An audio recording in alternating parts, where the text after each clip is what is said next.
Hey everybody, it's Sean and Trey with Reactions to the Classics. Before we get started today, we just wanted to invite you to take a look at our Patreon page where we have all kinds of reward tiers, anywhere from reacting to an entire album to songs. Supporting us for as little as $1 a month. It really helps us out. And you can also check out our Facebook and Discord groups down below. Got a great community of people who love music. And all that to say, y'all, let's get to today's video.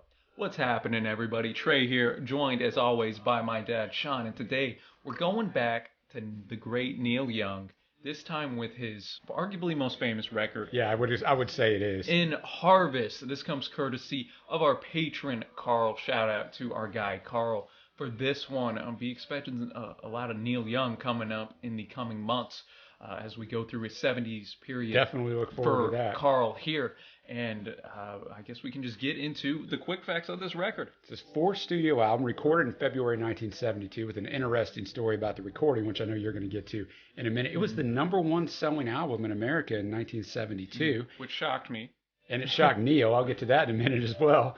Number 82 on the Rolling Stones top 500 albums of all time.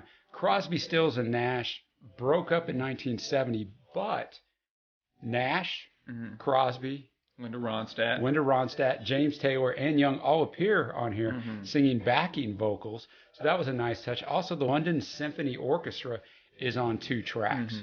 Yes, a lot of great guest features, I think, Definitely on this record. And it's a lot more stripped back than what you would expect on some of his previous work here, and that's because he got injured really badly. The disc in his back were very messed up, so he couldn't hold kind of the electric guitar. No, everything had to be acoustic, and he had to sit down for everything. Yeah, and David Crosby would come up to his home and just help him go to the studio. Right there on his farm. Yeah, that was only 400 yards. 400 yards, and he said it took him 45 minutes to walk 400 yards. That's some patience. So that's why a lot of these are really just Neil, his voice, and his acoustic guitar. And you have some harmonica in there because he said it was just too painful to play the electric. Exactly. And he recruited a group of country session musicians, which he called the Stray Gators. The success caught him off guard, and his first instinct was to back away from stardom. He would later write that the record, quote, put me in the middle of the road. Traveling there soon became a bore, so I headed for the ditch. A rougher ride, but there's more interesting people here. So I respect that a lot about Neil. Instead of diving in, like, he didn't want this album, is what I took from a lot of stuff I read, to be this successful. He was shocked. Like I said, it was the #1 album in 1972 in America, and he just didn't really want that. Yeah, and that is definitely different from most other artists, I think. And I think, being a part of a group before this and now being on your own, that's a whole different level of stardom, because that light's shining just on you, and it's not spread out over multiple people, and that's rough. And pressure's building up after his 2 really acclaimed records, and after the Gold Rush, which was before this, and everybody knows this is nowhere before that. And we'll just start off the track by track now. There's only 10 tracks. And we start off with a nice homey kind of country inspired Out on the Weekend. Yeah, and on this one, Young even said he recognized the contrast on the song, stating, even when I'm happy, it sounds like I'm not. And when I try to say I'm happy, I try to disguise it. It's basically about the boy who can't relate to joy. I thought it was a good way to start. Definitely different from his previous 2 albums that we have reviewed on the channel with the country and slower sound. I think this did a good job showcasing some of the themes, both lyrically and musically, in the record. You have that harmonica in there. Jack Nitschke's on here playing a understated but touching slide guitar. So all in all, I thought it was a good opener. And just since you brought it up, I think maybe your mileage may vary on this if this is your favorite Neil album. If you like his more rocking tunes, you're probably gonna go more towards some of his later 70 work or his first or second album. Right. If you like him more stripped back, it's probably going to be after the Gold Rush or this. But, I agree. Then we'll keep on moving to track number 2. Now onto the title track, Harvest, a slow country waltz tune. Piano plays a prominent role in the instrumentation, and then drummer Kenny Buttrey used only one hand in playing only the snare drum and the bass drum. Neil himself said this was his favorite song from the album. Yeah, and here the story really does grip you in. I think Neil's Great lyrics. Yeah, Neil's voice sounds fantastic here. One of the lines says, "Will I see you give more than I can take? Will I only harvest some?" I think really the message is, can he have the strength to take her problems, or is that going to overwhelm him? Though I'm not with Neil saying that this is the best tune, it's definitely a solid one. Yeah, I'm with you there. I don't think it's the best tune, but very chilled out. That's going to take us to the third track, which caused some controversy back in the day. A Man Needs a Maid. This is one of the two tracks with the London Symphony Orchestra on it. And his basic thing in the controversy of the lyrics, I think he's really trying to say that he's scared to get close to anybody. So it'd be easier just to hire a maid to cook and clean for him and try to kind of detach himself from those personal feelings. I think that this was the best song up to this point. I think the London Symphony Orchestra really it was really good. Added a maybe grand nature. Yeah, it was much more dramatic instrumentally. Which I think does reflect the song's subject matter, because he deals with this a little more throughout the record of, I think, wanting and desiring that relationship, of being scared if he showed himself, would that be reciprocated? Yeah, exactly, which is deal. Everyone's scared of, but Neil's putting it out here, kind of drama-filled in that, and obviously the arrangement when you're dealing with the symphony was just top-notch. And then that's going to move us to the only #1 hit Neil ever had. Yes, sir. Heart of Gold. I feel like I had heard this song before, but it had been ages. I was familiar with it, not real familiar with it, but I knew it. It's 3 minutes, and it's just fantastic. And this track is actually number 304 in the Rolling Stones top 500 songs of all time. This was recorded in the initial sessions in Nashville. James Taylor and Linda Ronstadt were in town to be on Johnny Cash's TV show. This is back when it was cool, man. Music was on TV every night. People got to perform.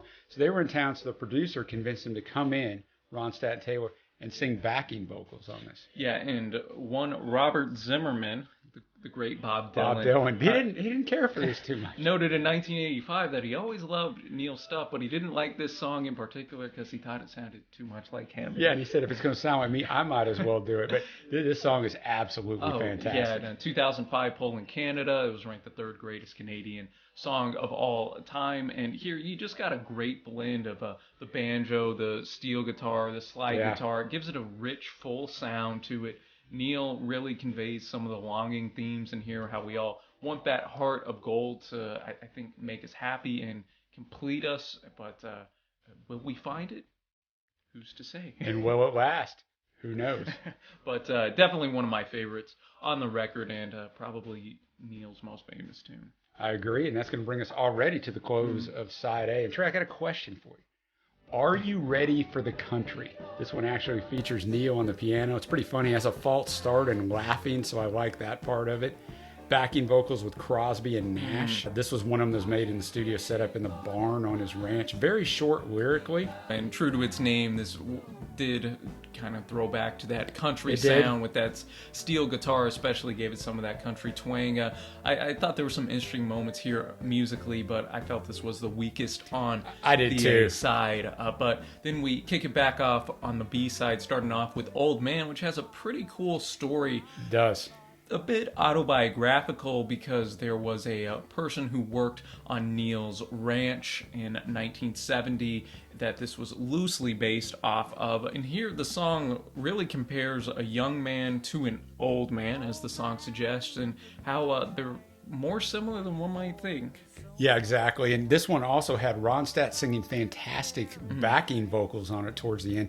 And James Taylor played a 6-string banjo tuned to sound like a guitar. I like this song. I thought it is very interesting lyrically. One of the best written songs on here. Absolutely. And there were some very, I think, close to home lyrics for Neil here. There's a line in there, something along the lines of 24, kind of living alone in this paradise. In this beautiful ranch, so to speak, but he notes that he's still alone, which again is a theme that's been popping up throughout this whole record that I really noticed. And then in the second verse, it switches perspectives to the old man. Yeah, I thought that was cool. He knows, I really don't care that I'm respected by this kid, and you know what, I'm alone too. So I thought the way Neil was able to show how the similarities between the young and old man was a pretty neat endeavor, and that'll keep us moving to There's a World. And here we got the London Symphony coming back again. I thought the track listing on here did a good job of keeping the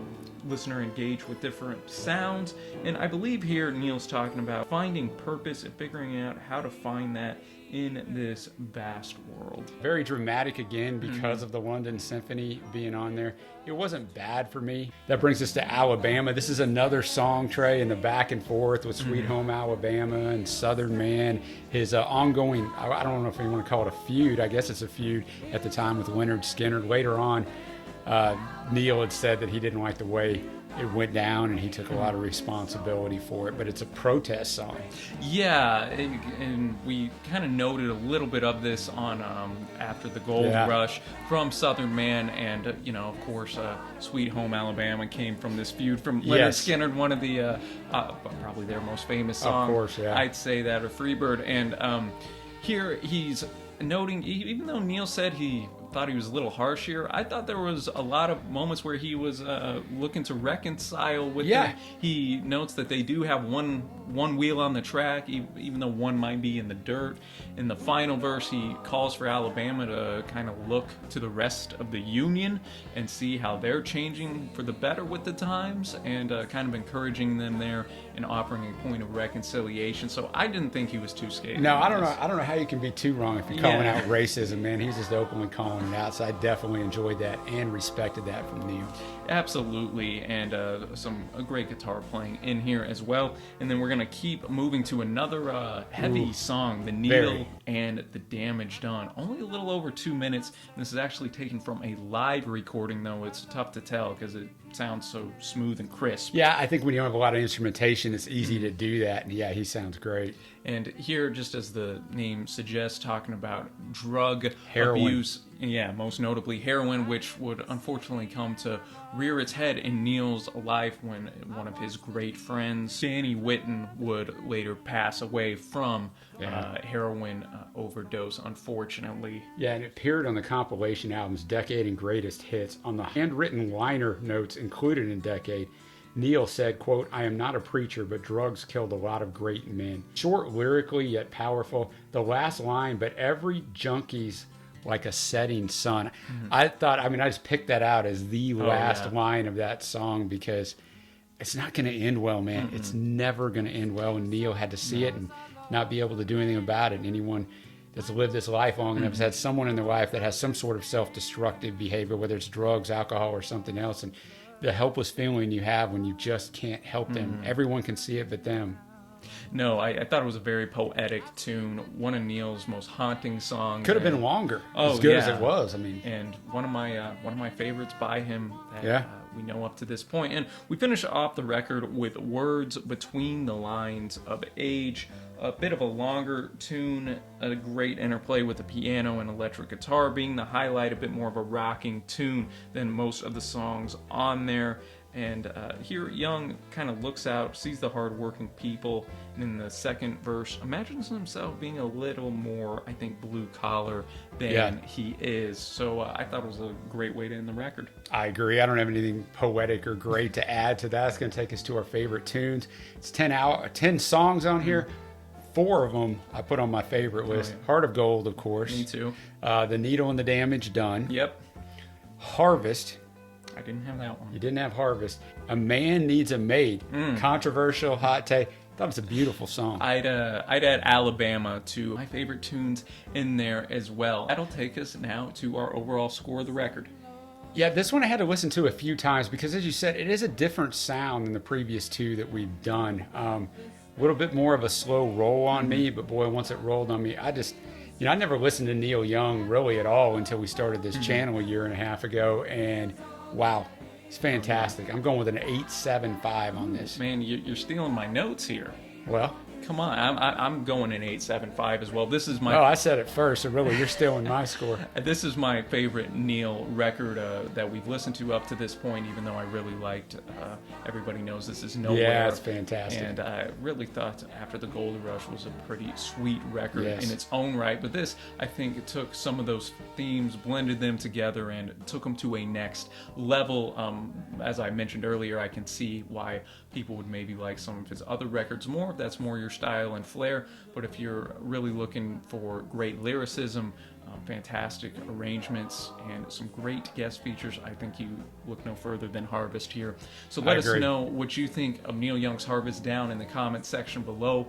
As always, Dad, appreciate the research. Yeah, thanks, Carl, too, for bringing this to us. I look forward to diving more into Neil. Love his stuff, man. Absolutely. And if you haven't already, be sure to hit that big red subscribe button, y'all. We upload every single day in a variety of genres. And until next time, happy listening, my friends. Thanks so much for watching, and we will see ya.